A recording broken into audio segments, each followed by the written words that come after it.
Okay, good afternoon and welcome back everyone to our Monday morning market outlook session that we've been starting off here for the Canadian markets. My name is Tony Zhang. I'm the chief strategist here at OptionsPlay. And the purpose of these webinars is to give you an update as far as what's currently going on with the markets, economics, the type of research we're currently watching, and any ideas that we currently see in the markets from a technical perspective, and provide a bit of an opportunity for you guys to submit ideas and symbols that you want to take a look at together. So let's go ahead and get started. Before we do, just a quick disclaimer. What we're going to discuss here today is purely for demonstration and education purposes. It is not a solicitation or recommendation to buy or sell any specific securities. Now, my name is Tony Zhang. I'm the chief strategist here at OptionsPlay.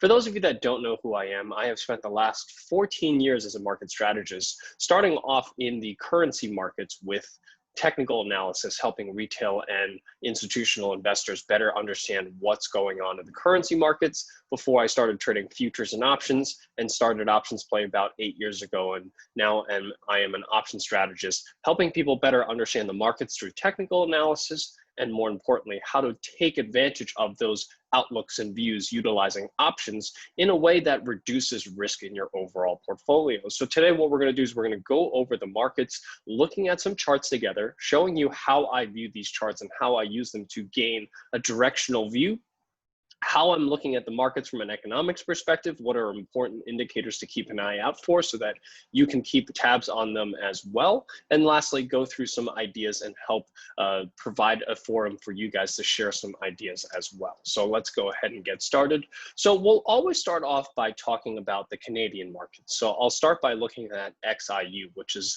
the S&P TSX 60 ETF.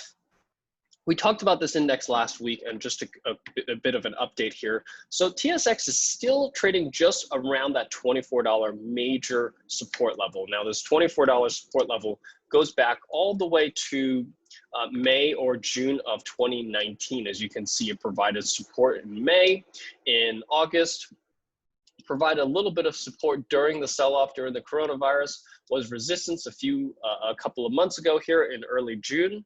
And now we are testing it again as resistance. Now, what's interesting is every single time we've tested that $24 level, we've had rising support. So this is indicating we have a potential breakout here higher above $24 level, 24. Now, if we get that breakout above 24, you have some resistance here around 25.25, and then all the way back up to 27, which is the February 19th high that the market's put in. So you have a fair amount of potential here to the upside. What's interesting here is that momentum is nowhere near overbought, so you still have quite a bit of room to the upside from a momentum perspective. Money flow is starting to turn positive on the daily chart, turning positive on the weekly chart. So you have a lot of potential support here for a breakout above 24. And especially if you think about the Canadian markets versus the US markets, we started to see a bit of a breakout here in the US markets today. For those of you that trade the U.S. markets, you may have followed some of our research on this particular market. We've been talking about 317 for quite a few weeks because it's been arguably a pretty significant support level over the past few weeks. And today, markets started to break out above that level. And the only small resistance that we have left is around 323 to the upside before we target 339 to the upside. So from a charts perspective, a little different from the Canadian markets. The US markets are a little bit stronger, but from a chart setup perspective, not too different, just that the US markets have started to break out to above that major 317 level. Still hasn't broken above 323, which is the next level that we have to get across. But between the US and Canadian markets, what's interesting, and one thing I want to point out here, is that throughout the rally from that bottom around that 17 and a half bottom on XIU, the Canadian markets predominantly has been underperforming the market, meaning it has not been able to rally as strong or as fast as the US markets. But over the past couple of weeks, the XIU has started to outpace the S&P 500, meaning it's no longer underperforming the S&P 500. We can trace this back to a few things. It's hard to nail down exactly what it is, but one thing that does come to mind Canada is doing better from a COVID-19 response perspective in terms of numbers of cases, in terms of number of deaths. Canada is doing substantially better than the US. Also, employment rates, which is something we're going to talk about here in Canada, looking fairly strong at the moment. So those are some of the things that potentially can see some outperformance here for Canada. The one thing that I would say does not bode particularly well for Canada is that Canada doesn't has as strong of a technology sector, which predominantly is what's been driving the gains that we're currently seeing in the US. So the S&P 500 actually lagging behind as a major index by a substantial margin to the NASDAQ 100 index, which is more of a technology focused index. It is now what I would consider more of the premier indice rather than the S&P 500 to measure US equity markets. So that's how we currently stand between the Canadian markets, where we currently stand on the US markets. And for Canadian investors, I think it's also important for us to make it, to keep an eye out here for oil prices. Now here again, I'm using the WTI continuous contract here. So we were using the WTI as our benchmark. It is priced in US dollars.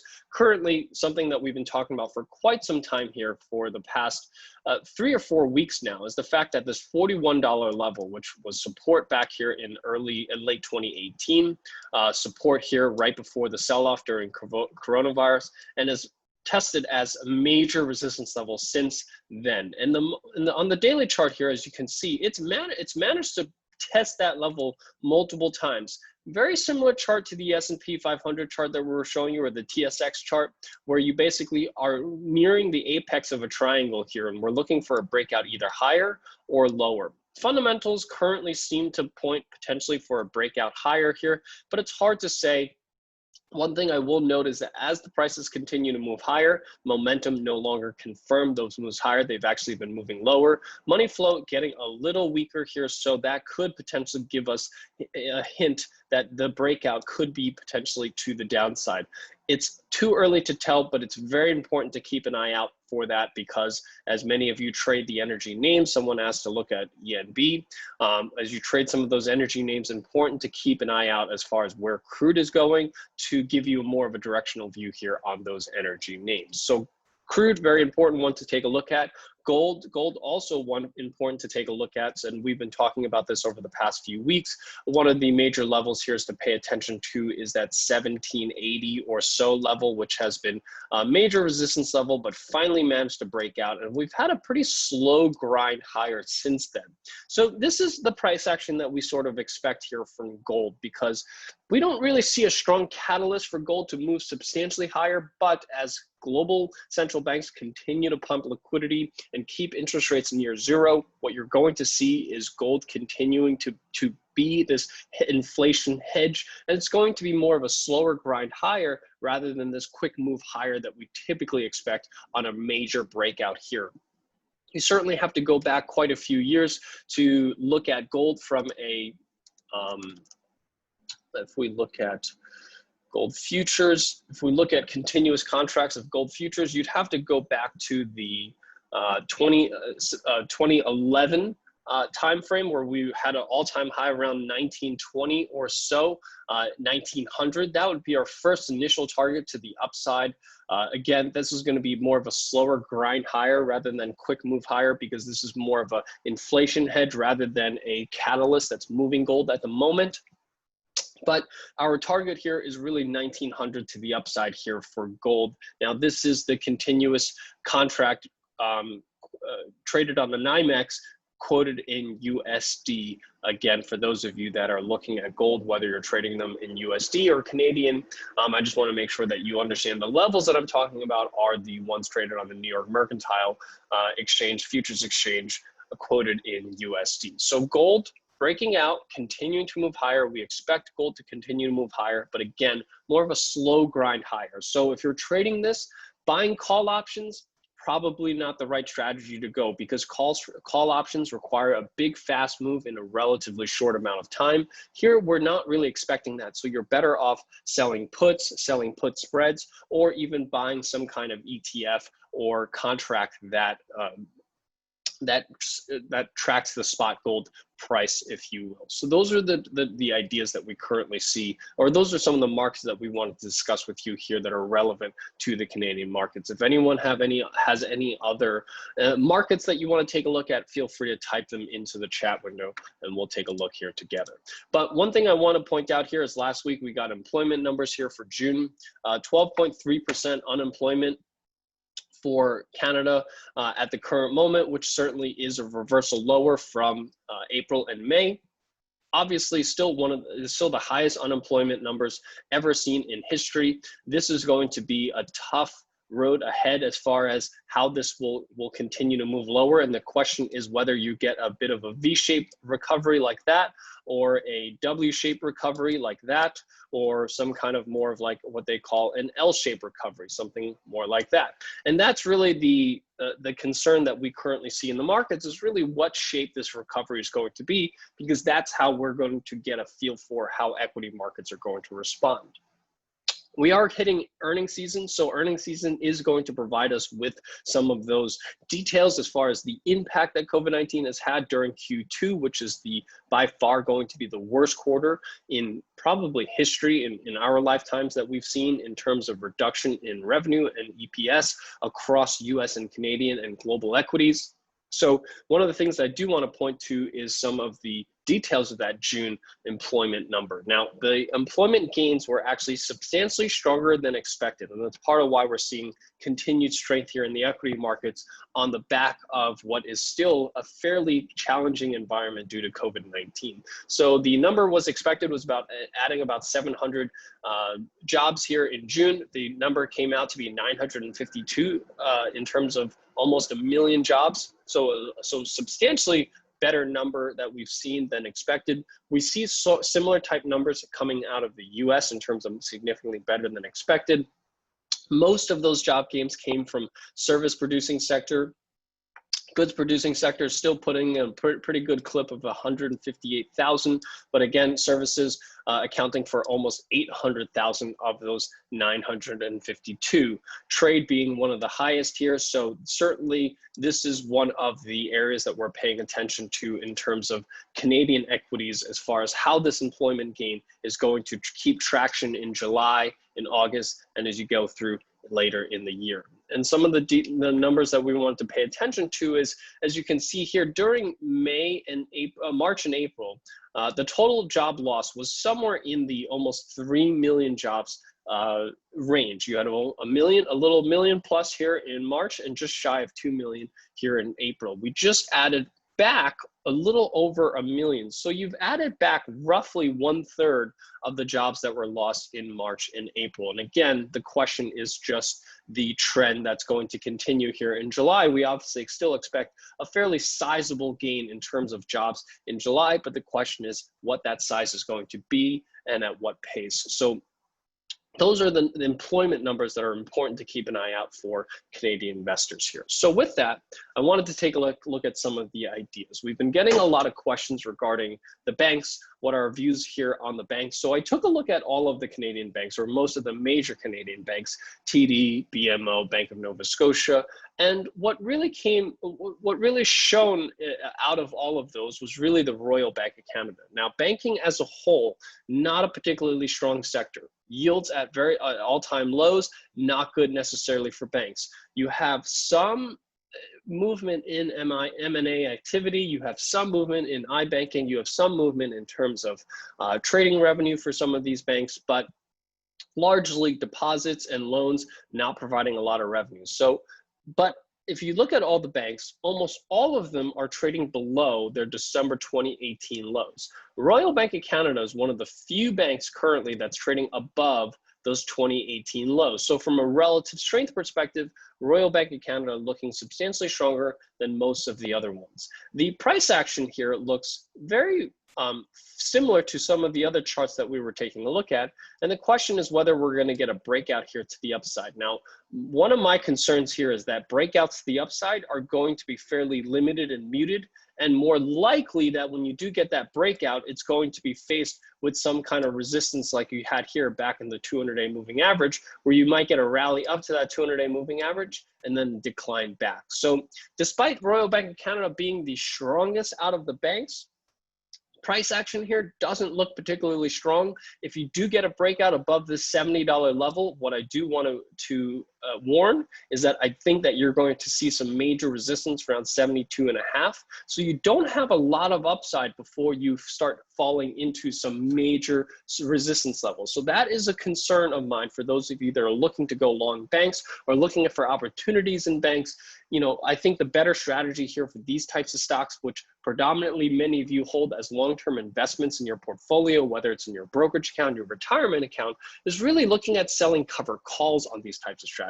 So I just wanted to show you that real quick before we move on to the next idea, is looking at how to look at selling cover calls on a stock like Royal Bank of Canada using OptionsPlay. So this is the tool that everyone here has access to free of charge. If you don't know how to access Royal Bank of Canada, or I'm sorry, how to access OptionsPlay, we will send you the link to how to access this in just a few minutes at the very end. So if you're looking at Royal Bank of Canada using the OptionsPlay tool, you can click on the income tab here on the upper right-hand corner.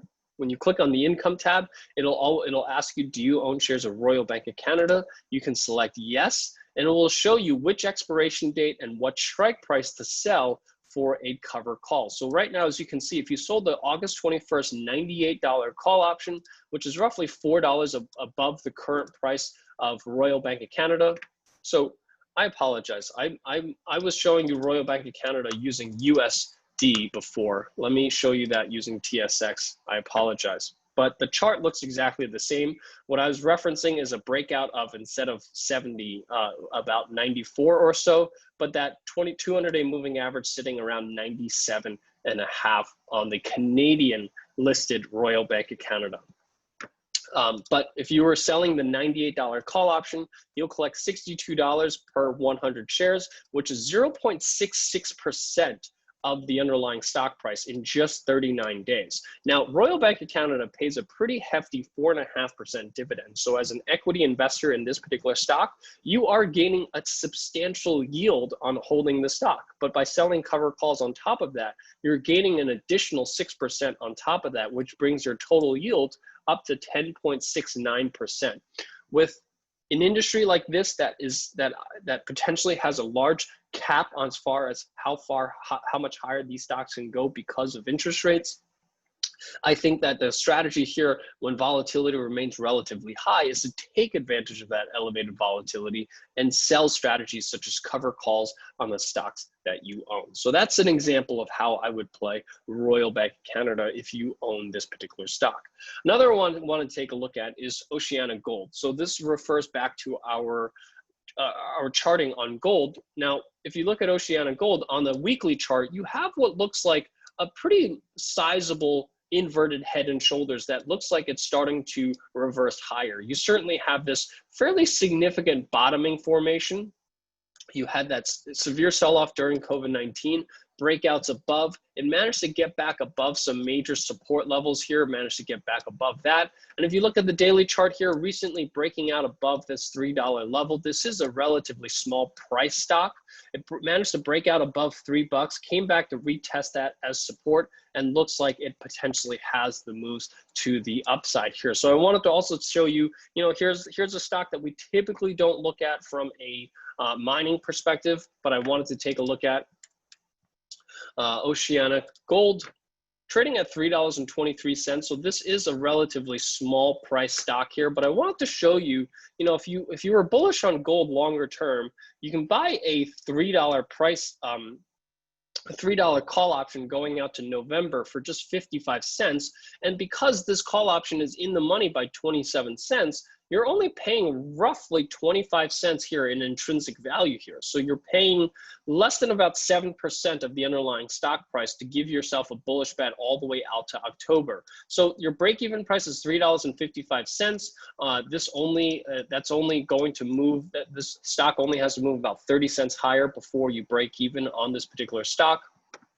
And as you can see, this stock can move, and it's made a pretty sizable move. It's consolidated recently after a sizable move and is now starting to move higher. So this is one way that you can potentially play a breakout here on gold using a small cap stock here, and more importantly, limiting your losses to just about 7% of the underlying, about 15% of the underlying stock price. One of the things about trading the mining stocks is the fact that the mining stocks is more of a leverage play on gold. So you do have more risk. And one of the ways that you want to make sure that you reduce your risk is by utilizing strategies such as a call option that limit your losses to the downside. Even if this stock reverses back into the $2 range, you're risking only roughly 15% of the underlying stock price's value on that call option. That gives you bullish exposure for roughly the next 3 months here till the October expiration.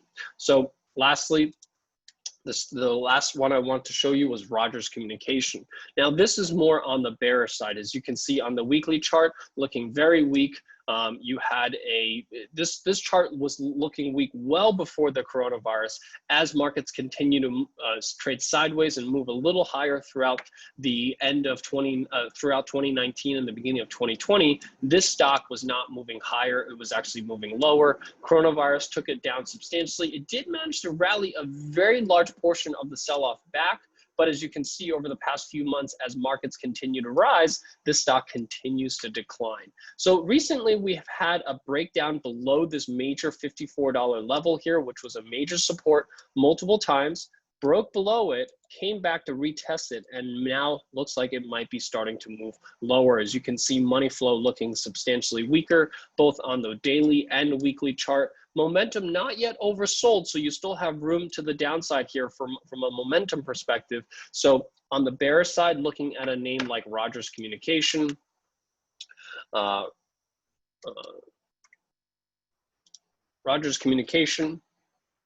and for this, again, same thing. If you're looking to take a bearish or bullish view on an underlying stock, one of the ways that you might want to take a look at is utilizing options here. So utilizing something like a 50-48 put spread here. Whoops. Buying a 50. Whoops. Buying a 50. Selling.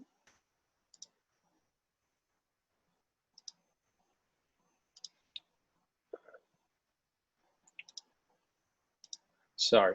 Buying something like a $54 put, selling at $48 put against it costs you about $2.05, which is less than 5% of the underlying stock price. So no matter what happens, even if Rogers somehow manages to break back up to that $60 level, you're looking at substantially less risk than shorting the stock. This way, you're only risking $2.05 to take this bearish view all the way out to October. You have a 3-month bearish view here while risking only 5%. And if you are correct and the stock does decline back down to that $48 level, which is the rough low that we had during the coronavirus sell-off, you're looking at about a 2-to-1 risk to reward ratio, risking about $205 to potentially make almost double that at $395. So those are some of the ideas that we want to point out to you. But before I open this up for Q&A and some of your ideas, I do want to point out that when you're on the OptionsPlay platform, you have 2 very important links that I want to point everyone to. One on liquidity and one on earnings. If you click on either one of those links, the liquidity link, first of all, gives you a spreadsheet of all the listed options in Canada listed by liquidity. So it also gives you which ones are most liquid. So as you can see right now, there are about 38 symbols that we would consider very liquid, which means that you should have no problems buying and selling any of these options near the midpoint or just maybe a few cents off of the midpoint whenever you're trading them. Most of these are also penny names, which means that you can move your orders for options that are under $3 by 1 penny at a time when you're placing your orders. And then you have roughly 109 of the rest of the list that are what we consider somewhat liquid. These are names that you have to be a little bit more careful with entering orders. You should be able to get filled somewhere within 5 to 10 cents of the midpoint price of these options, especially if these options are under $3. So this gives you a better understanding that when you're looking at options and you know there are about 300 names that you can trade options on, which ones are the ones that are most liquid? Which ones do you think you should be able to get in and out of no problem? Which ones are still fairly liquid, but you might have to work those orders a little? and more importantly, which ones you generally may want to avoid trading sometimes with respect to options. So this is an important spreadsheet to keep an eye out for. The other one is the earnings one, and this one is more important during earnings season, which is what we're entering right now. And the earnings calendar is organized for you in a specific fashion that allows you to better understand which days have very liquid options or large cap stocks that are reporting. Those are the ones that you generally want to focus on. So Canadian Natural Resources, Sucorp, AEM, CCO, these are all the ones sorted by liquidity. So the ones are going to be on top, twos are going to be in the middle, and then the not very liquid ones are always going to be at the bottom, so that you know on any given day who's reporting, which ones are the big cap names that are really liquid that you should probably focus on with respect to trading options, which ones are not so liquid, and which ones from an options perspective you might want to avoid. So those are the key resources that are available to you here at OptionsPlay here within for TMX for Canadian customers. And for those of you that are first-time users of OptionsPlay, if you have not registered for an account yet, it's all free of charge to you. The platform I just showed you, the liquidity list, the earnings calendar, the market outlook sessions that we're doing here today, the weekly education that we do, this is all completely available to you free of charge, courtesy of the TMX, and you can sign up using that optionsplay.com/TMX. So with that, let's open this up and let's take a look at some of the names that you guys wanted to take a look at. So as I said before, Debbie was the first person to ask. She wanted to take a look at Enbridge. So let's take a look at Enbridge here. Enbridge looking substantially, somewhat weak over the past few weeks, and is starting to test that $40 support level here, which goes back quite a bit here. Now, Enbridge again looking fairly weak, so that again implies to me that if oil starts to break lower, natural gas certainly has been fairly weak here, which is part of why Enbridge has seen such weakness here.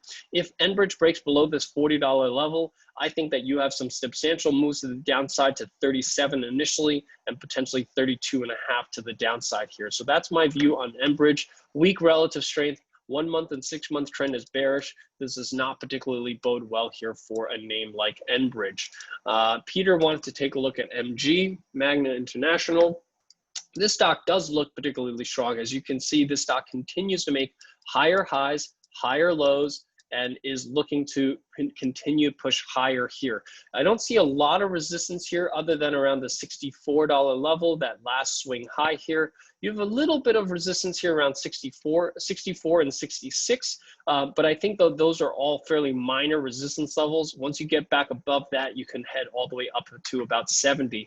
Technical score, relatively neutral, starting to skew to the upside. Like I said, you have relatively strong relative strength here. And I like the fact that after such a strong move, you had a bit of consolidation for about a month, and now it's starting to move a little higher. That type of consolidation is healthy. You don't want to see stocks that just go straight up. So a little bit of consolidation, and now resuming trending higher with the 1 month and 6 month trend. That for me is particularly strong, considering that trend just turned bullish here on July 6th when it was trading around 61. So you have, this is still a fairly early stage to the start of what could potentially be a fairly long or extended bullish run here for MG. Peter wants to take a lumber and paper products. So I certainly want to take a look at that. If anyone has any symbols on lumber and paper products, I'm happy to take a look at that. Lumber has been doing particularly well. Let's see if I can find you some lumber futures. I'll take a look at lumber futures since I don't have a particularly strong, I don't have a name particularly for lumber. Now lumber is doing particularly strong because of all of the demand for home construction, whether it's home improvement, whether it's restaurants trying to improve on what they currently had before COVID-19 for reopening. There's been a lot of use of that type of raw materials currently. We're seeing that predominantly here in the US. I presume that you're going to have similar type trends here in Canada. So lumber taking substantially off. It does look fairly extended here. However, one thing I will point out, what's interesting, I'm not sure why my chart here is so screwed up. I'll have to figure that out. But one of the things is that typically when you see this strong move to the upside, when it's not confirmed by momentum, that tells you that this is overextended. But it has been confirmed by momentum, and it has started to pull back here. So you could get one more wave higher here on lumber. Prasad is saying Q2 earnings and increased COVID-19 cases seems to have no impact. It's kind of scary in taking long positions. Please comment. So Prasad, so one of the things, you know, I get a lot of the similar questions from investors. So the one thing is that the market seems to pay much more attention, number one, to death rates rather than number of cases, because number of cases, generally speaking, is because we're doing more testing. There are plenty of asymptomatic cases. You have cases where people are tested positive that would have tested positive before, they just didn't find them because we didn't have the testing for it. So cases, not the number that most people pay attention to. Deaths, certainly the one that we want to pay attention to. That, for the most part, has been trending down over the past few weeks, with the exception of the past week or two. So as that continue to move higher, but still, it is not nearly what we're seeing in terms of the number of cases. So that's why cases is not really the number to pay attention to. Deaths is. Debbie wanted to look at Barrett Gold. Barrett Gold, similar type price action here. You do have a fairly strong move to the upside on the daily chart. It is still below this major $40 level here on Barrett Gold. I do think that you have a pretty good probability of Barrett Gold retesting that $40 high here on Barrett Gold. This is the TSX version of Barrett Gold. You can also trade this on the US, but recently we did some analysis between US and Canadian capital market quality. We tend to find that the bid-ask spreads on Canadian options are actually smaller than if you trade the same interlisted name here in the US. Henry is asking, may I know where I can get the earning and option liquidity list? So yes, so I was just showing you before, it is at the bottom of your screen. There's a link for liquidity and there's a link for earnings. They're both on your OptionsPlay platform. Joseph is saying, can we check SHRM? This is the last stock that I have a time for here today. So let's take a look at SHRM. I don't think that's a stock that I have here. SHRM.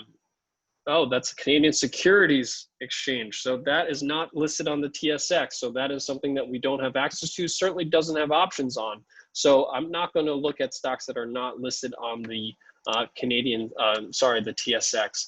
I'll take a look at CAS, Cascades. I don't know anything about this particular stock, but you do have this major, what looks like a major resistance level that did manage to break above here around 14.5. You've got this move higher. It seems to be confirmed by momentum on that move higher. Money flow not particularly strong here, so I don't see a strong momentum here move to the upside, but you might likely get more of a continuation grind higher here for CAS. Okay, so I am out of time here, but I did want to make sure that everyone had access to the tools. Like I said, we do this for you guys every single Monday going forward, Monday at 12 noon. This is designed to give you guys an update on the markets, what we're currently seeing in terms of COVID, in terms of economic numbers that are driving this market, making sure that you are kept abreast of the different indicators that we're watching, showing you different ideas and how we're leveraging those ideas, whether it's a cover call, whether it's bullish or bearish strategy, and how we would like to utilize options to play those views. This is designed to give you guys a better understanding as to when we as strategists come up with ideas, how we go about thinking about from a macro perspective, down to the research and economics that we're paying attention to, down to the individual stock level before we find the option strategy that makes sense. So we're going to keep doing this every single week. We record these, we send you the slides so that you can follow along at your own pace afterwards and give you more insights into how we work as strategists. So thank you so much. I hope you guys find this useful. We'll be back here next Monday. Have a great week.